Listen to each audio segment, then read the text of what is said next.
Bom, meus irmãos, a paz de Cristo a todos. Nós vamos falar um pouquinho aqui sobre Balaque e Balaão. E para começar, eu gostaria de ler o texto que está em Miqueias 6, no versículo 5, que diz assim, ó: Povo meu, ora, lembra-te da consulta de Balaque, rei de Moabe, do que lhe respondeu Balaão, filho de Beó, desde Sitim até Gilgal, para que conheças as justiças do Senhor. Então, automaticamente aqui, lembrar da consulta de Balaque nos remete diretamente a Números 23, em que diz que contra o povo de Deus não vale encantamento. Então, em outras palavras, macumbaria, feitiçaria, maldição, praga, qualquer outra coisa do gênero, não importa o que seja, simpatia, isso não vale para o povo que se diz de Deus. O povo de Deus, esse tipo de coisa não acontece, não funciona, não tem validade. Nós não precisamos ter medo desse tipo de coisa, desde que, mas para isso, tem que estar valendo a palavra de Deus em nossa vida. Por quê? Automaticamente, ele também fala aqui sobre as justiças do Senhor, né? E enquanto o povo estava em obediência e retidão, repara que sempre se cumpriu, né? No caso aqui, dessa Miqueias 6,5, essa história está sendo contada de Balaque e Balaão, ela está sendo contada em Números 22. Eu vou ler aqui, ó, quer ver? No versículo 6, diz assim, ó: Vem, pois, agora, rogo-te, amaldiçoa-me este povo, pois é mais poderoso do que eu, para ver se eu poderei ferir e lançar fora da terra. Porque sei quem tu abençoares, será abençoado, e quem tu amaldiçoares, será amaldiçoado. Ou seja, aqui o povo de Deus era uma nação, Deus estava tão manifestado em meio ao povo, quando o povo estava em obediência, que, na verdade, Moabe, que era um rei pagão, ele estava tremendo na base, ele estava apavorado com o povo de Israel. Ele estava querendo arrumar, como é que eu vou dizer assim para você, uma sorte para ele, de forma que quando o povo viesse, ele tivesse com essa, como é que eu vou dizer, esse encantamento, essa magia, essa feitiçaria, que ele fosse mais forte do que esse povo, porque ele estava apavorado. Ele sabia que o povo ia passar por cima dele como se fosse um rolo compressor. Então, para você ver, ó, antigamente, os servos de Deus, eles eram temidos pelos pagãos. Eles eram temidos pelos outros povos. Hoje, o povo, eu me deixo muito triste, porque o povo que se diz de Deus hoje, o povo não é temido. O povo, na verdade, tem sido chacota. Tem sido, como é que eu vou dizer assim, motivo de risada, motivo de piada. Que você abre na internet hoje, tem um canal que está lá, Top 5 das heresias. Entendeu? Ou seja, Top 5, para você ver como é que tá as coisas. Então, o povo hoje tem sido conhecido pelas vergonhas que tem feito com o nome do Senhor. E não como antigamente, porque o povo antigamente temia. Como é que eu vou fazer para lidar com esse povo? Era o que estava acontecendo com Moabe. Então, enquanto o povo de Deus estava ali seguindo a retidão das Escrituras, quem lutava as batalhas desse povo era o Senhor. Era o próprio Deus. Então nós não precisamos ter medo de nada, desde que nós estejamos obedecendo. Porque, como fala lá o Salmo 91, no versículo 4, que ele vai colocar-nos debaixo de suas asas, e a sua verdade será um escudo, será pavés para a gente. Ou seja, um escudo. A verdade de Deus, ou seja, a sua palavra, será para a gente como um escudo. Mas para isso é necessário que nós estejamos obedientes às suas Escrituras. Porque se nós estivermos ali, não existe encantamento que possa nos ferir. Está escrito no Salmo 91. Então não tem para onde correr.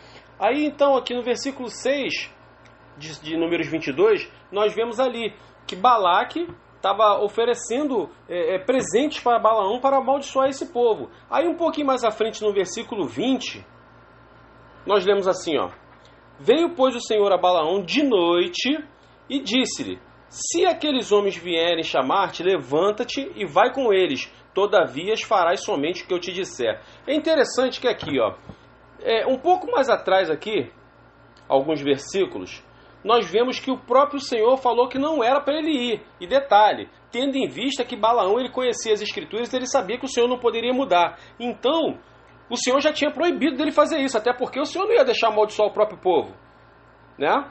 Mas, olha aqui, ó: Veio, pois, o Senhor a Balaão de noite, de noite. Então, quem é de noite, quem é da noite, costuma fazer as coisas nas escuras, nas escondidas. E foi o caso dele aqui. Como ele já tinha uma ordem que não era para fazer, amaldiçoar o povo, então Balaão, como ele estava voltado para o dinheiro, ele acabou insistindo, perguntando, o Senhor já tinha dito que não.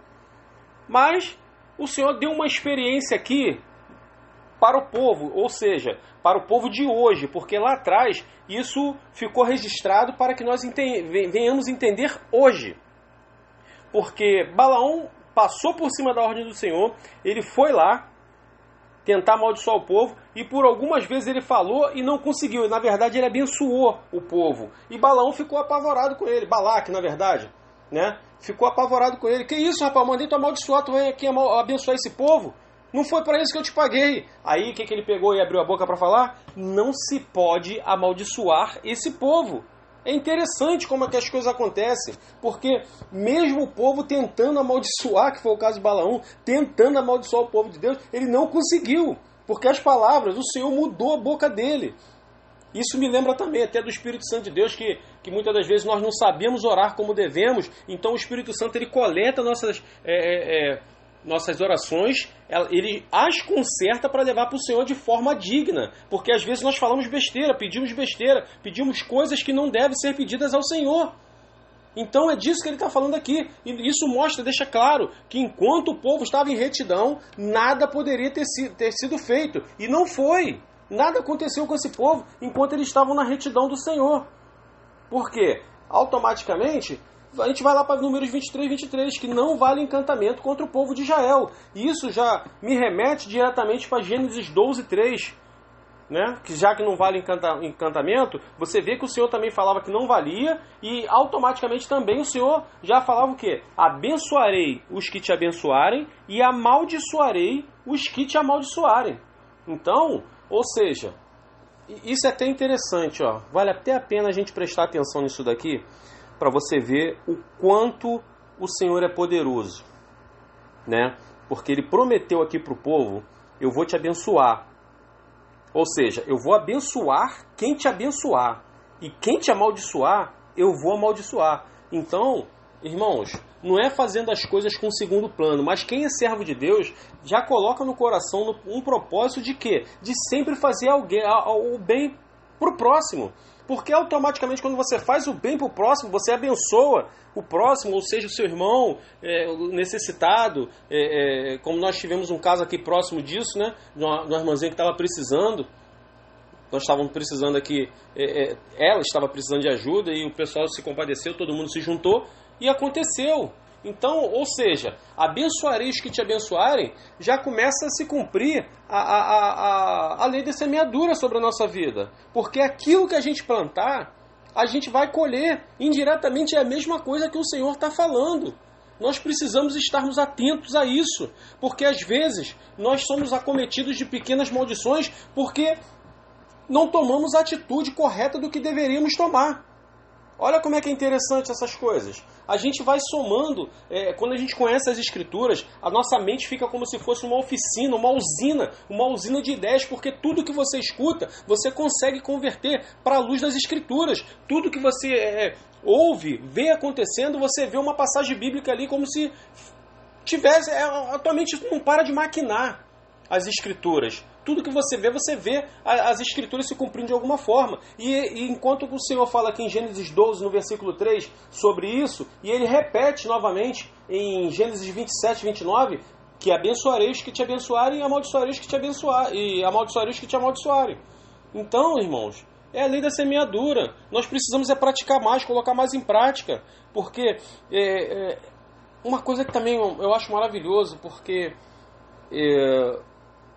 é tão libertador e é tão maravilhoso você ter para dar do que para pedir, entendeu? É maravilhoso você ter a oportunidade de abençoar a vida de alguém.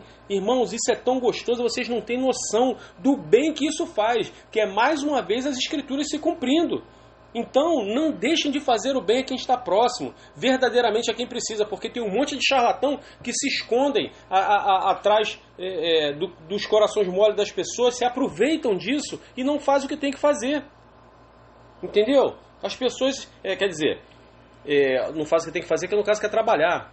Aí acabam tentando se aproveitar da bondade das pessoas, as pessoas acabam percebendo e acabam fechando o coração. Mas aí nós, como se dizer, nós que somos o povo de Deus, nós não podemos deixar isso entrar em nosso coração. Nós não podemos deixar. Mas vamos voltar ao texto aqui. Automaticamente, eu já disse aqui, né, que foi abençoarei os que te abençoarem e amaldiçoarei os que te amaldiçoarem. Então, chegou um determinado ponto, não teve condição de Balaão amaldiçoar o povo de Deus. Ele sabia que não tinha como, mas o coração dele estava tão voltado para o dinheiro, estava tão voltado, como é que eu vou dizer assim, a avareza estava tão grande dentro dele, que ele, para levar esse dinheiro, ele ensinou Balaque a prejudicar o povo de Deus. E como ele fez isso? Em Números 25, vamos lá, vamos dar uma olhadinha em Números 25, que 25 a partir do versículo 1, diz assim: habitando Israel em Sitim, começou o povo a prostituir-se com as filhas dos moabitas. Ou seja, Balaque, Balaão no caso, eu faço uma confusão do nome desses dois, mas Balaão, ele ensinou a Balaque, olha só, não tem como amaldiçoar esse povo. Mas, em outras palavras, a gente tem como fazer algo para que eles tropecem. Lança os tropeços diante deles. As moabitas são mulheres muito bonitas. Coloca diante deles. Por quê? Quando vocês colocarem as moabitas, que são mulheres muito bonitas, diante deles, eles vão tropeçar, eles vão cair. Aí sim a ira do Senhor vai se acender. Aí vocês vão poder combater contra eles. Olha que interessante. Então, irmãos, automaticamente, desde que nós estejamos ali aos pés do Senhor, obedecendo as Escrituras, nada vai nos acontecer, porque a mão do Senhor será a nosso favor. Mas, se nós recusarmos as Escrituras e formos rebeldes, nós vamos ser devorados à espada, assim como o povo foi aqui. Entendeu? Isaías também fala isso, se não me falha a memória. Isaías 1:19 e 20 fala, né? Se quiserdes e obedecer, olha só, se quiserdes e obedecerdes, comereis o melhor desta terra, né? Mas se recusardes e for de rebelde, sereis devorado à espada. Foi o que aconteceu com o povo aqui. Então eles lançaram as mulheres, o povo, quando começou a se deitar com as estrangeiras que eram as moabitas, eles feriram Deuteronômio 7, onde Deuteronômio 7 dizia o quê? Não se case com as estrangeiras, não entre a elas, não se case com elas, não permita que seus filhos casem com elas, porque de outro modo afastariam seu coração diante de mim. Então, eles já começaram a falhar aí em Deuteronômio 7, quando Balaque lançou as moabitas, né, as filhas deles, no meio do povo israelita. Aí o povo se perdeu e, claro, quando chegou a hora da batalha, o povo perdeu. Mas o povo perdeu justamente porque, versículo 1 de novo de Números 25, habitando Israel em Sitim, começou o povo a prostituir-se com as filhas dos moabitas. Estas convidaram o povo aos sacrifícios dos seus deuses. Olha aí, como eu falei de Deuteronômio 7, olha onde eles feriram aqui. E o povo comeu e inclinou-se aos deuses delas. Aí, o que o Senhor falava? Para prestar culto somente a quem? E juntando-se, versículo 3, juntando-se Israel a Baal Peor, a ira do Senhor se acendeu contra Israel. Até aqui, acho que até aqui é o suficiente. Juntando-se a Baal Peor, a ira do Senhor se acendeu contra Israel. Ou seja, eles entraram as moabitas, começaram a cultuar os deuses dela, e a ira do Senhor se acendeu. Por que isso? Justamente era o que eu estava falando. Enquanto nós estivermos em retidão, em obediência, buscando somente obedecer as Escrituras, conhecer cada vez mais, não tem o que possa ser feito que nos derrube. Porque Salmo 91 vai se cumprir na nossa vida.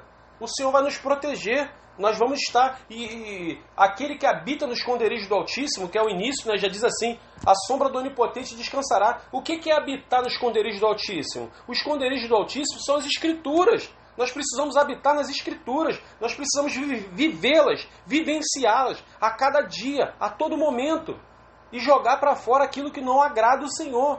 Porque enquanto nós fizemos isso, pode vir quantos Balaão quiser. fazer feitiçaria, pode fazer macumbaria, pode arrear despacho, pode fazer o que bem entender contra nossas vidas, que não surtirá efeito. Não vai ter efeito. Nós só precisamos entender isso. Não é uma questão de magia, não é questão de andar armado, não. Nós só precisamos obedecer. É tudo que nós precisamos. É somente o que precisamos. Obedecer. E diante disso, eles foram aqui, no caso, em Números 25, você vê que eles começaram a se prostituir, começaram a se perder. Então, automaticamente já me remete para 1 Coríntios 10, no versículo 13. 10, 13, é isso? 10, 13, 10, 13, 10, 13, aqui ó. Não vos sobreveio tentação que não fosse humana, mas Deus é fiel e não permitirá que sejais tentados além das vossas forças. Pelo contrário, juntamente com a tentação, vos proverá o livramento, de sorte que a possais suportar. Ou seja, sempre que haver o problema, ou tentação, não importa, vai ter a solução dele também. Sempre que haver a tentação, vai haver um escape. Então, o problema é que muitas das vezes nós sempre focamos no problemas, nós sempre focamos na tentação, mas a gente não olha para o escape, a gente não olha para a solução, ou seja, nós não olhamos para o Senhor. E é o que nós precisamos, é prestar atenção no Senhor, porque não existe, embora, que nem aqui, ó, Balaão ensinou, ó, lança as moabitas no meio do povo, não foi?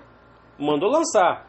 O que eles poderiam fazer? Vamos sair daqui porque nós já estamos vendo a maldade. Nós estamos enxergando a maldade nesse povo. Eles estão lançando essas mulheres bonitas aqui para a gente tropeçar. Ou seja, mas eles focaram o quê? Na tentação, que eram as mulheres bonitas. Mas o escape estava junto, que era somente ele dar as costas, botar esse povo para fora. Não, peraí, ó, o meu Senhor falou que eu não posso fazer isso aqui. Então sai de perto de mim. Fuja. Não tem, ó, na maioria das vezes, Jesus Cristo ele foi maravilhoso e muitas das coisas ele fez como? Ele fugiu. Né? Porque tem batalhas que não é para nós lutarmos. Tem batalhas que é para a gente fugir. É para a gente se apartar. Corre, foge. E a Bíblia também fala, as Escrituras falam, não se coloque em posição de tentação. Então, desde o momento que você está vendo que a tentação vai ser mais forte do que você, não é vergonha fugir, porque não existe super-herói da fé. Porque se ficar, vai cair. Nós vemos isso, quer ver? Ó, a passagem de José. A passagem de José deixa isso bem claro para nós. A mulher de Potifar, eu creio assim, né? A Bíblia não fala, mas ela devia ser uma mulher muito bonita. E José estava lá. E ela tentou agarrá-lo, segurou ele pela roupa, e ele percebeu que se ficasse, ia dar problema. O que ele fez? Largou a roupa da mão dela, ou seja, a roupa rasgou, ele saiu varado, fugiu. Então, automaticamente, deixa isso claro para mim. Tem lutas que não é para lutarmos. Tem lutas que é para fugir. Isso não é covardia. É se guardar, é não se colocar em posição de tentação. O nome disso é maturidade. Fuja. Tem coisa que não é para bater de frente. Vai orar, sai de perto. Não dê lugar. Se você sabe que passa naquela rua ali, você vai escorregar naquela rua ali, dá a volta, vai por outra. Ah, mas é mais longe. Não interessa, vai por lá. Porque ali se você vai cair, não passe por ali. Se ali você vai ter um problema, não vá ali. É isso que a Bíblia está falando aqui. Não se coloque em posição de tentação. Então existe aqui, ó, como está aqui, está bem claro. Ó. Não vos sobreveio tentação que não fosse humana. Ou seja, tudo que vem de tentação para nós, nós temos como suportar. Tem como a gente sair. A Bíblia está deixando claro aqui, ó. E Deus é fiel e não permitirá que seja tentado além das vossas forças. Ou seja, como eu creio, em Jeremias 1,12 diz que Deus ele vela sobre a sua palavra para cumprir, então aqui está bem claro que não tem como vir uma tentação que é maior do que a minha força. Ou seja, se ela não pode ser maior do que a minha força, eu posso ir embora. De repente não dá para eu ficar aqui do lado, mas é o que eu estou te falando. Qual é a minha força aqui no momento? A minha força não é bater de frente, a minha força é sair correndo, fugir. Então tá claro aqui, ó. E pelo contrário, juntamente com a tentação, vos proverá o livramento. O Senhor não mente. O Senhor não falha. Ele não é mentiroso. E se ele está falando que o livramento está junto, é somente você procurar enxergar. Para um pouquinho, respira, olha o que está acontecendo, olha ao redor, porque para a direita vai estar sempre a sua saída. Para a esquerda vai estar a tentação e à direita a saída. É só o que nós precisamos compreender, meus irmãos. Portanto, meus amados, fugir da idolatria. Está aqui, 14. Idolatria, muitas das vezes a pessoa acha que idolatria também, vai fugir até um pouco do assunto aqui. Idolatria é relacionado a alguém que se dobra a um ídolo, né? A um determinado santo, uma imagem. Não, idolatria é tudo aquilo que rouba o lugar do Senhor. A idolatria pode ser a televisão, que tem sido um Deus de muita gente hoje. A televisão pode ser o telefone, que o telefone é o que mais tem sido, porque as pessoas hoje têm perdido muito tempo com os seus telefones e pouco tempo com as escrituras.